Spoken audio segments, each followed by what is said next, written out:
still following us? Yes. Another week, another spy movie, but this one's directed by Guy Richie. I'm sold. It's The Man From U.N.C.L.E.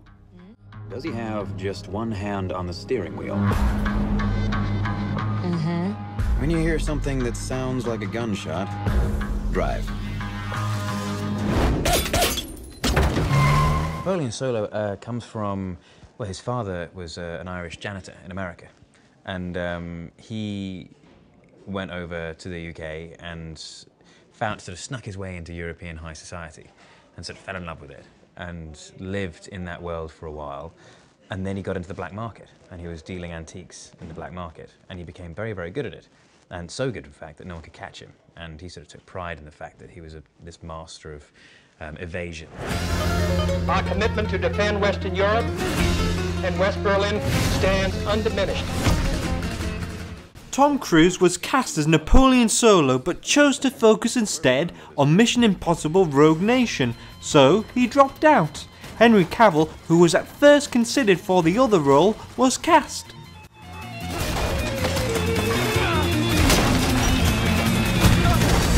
Убивай своего нового партнера в первый же день. What does that mean? He said, don't kill your partner on your first day.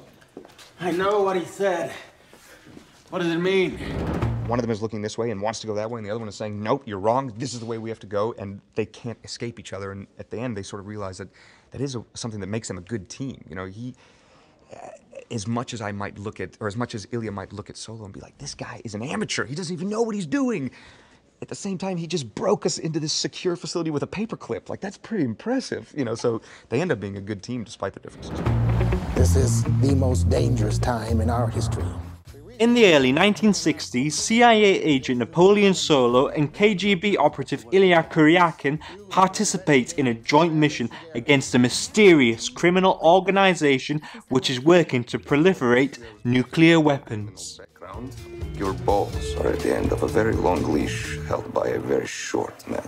I suppose it was the inception of the spy movie, really, that was the 60s, where it established a genre.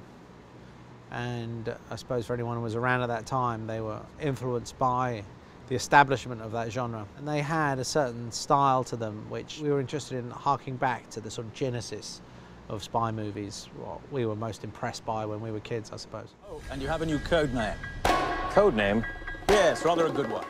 The Man From U.N.C.L.E. brings back memories for me of watching the classic spy TV series like The Man From U.N.C.L.E. and The Saint.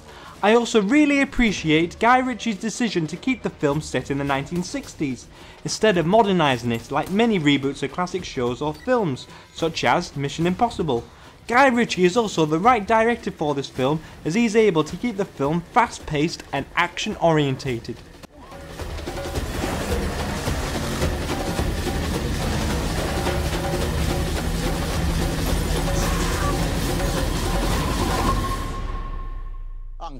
The Man From U.N.C.L.E. is out this Thursday. Please like and subscribe, and remember to come back next week for another Skygate movie talk. How's that for entertainment?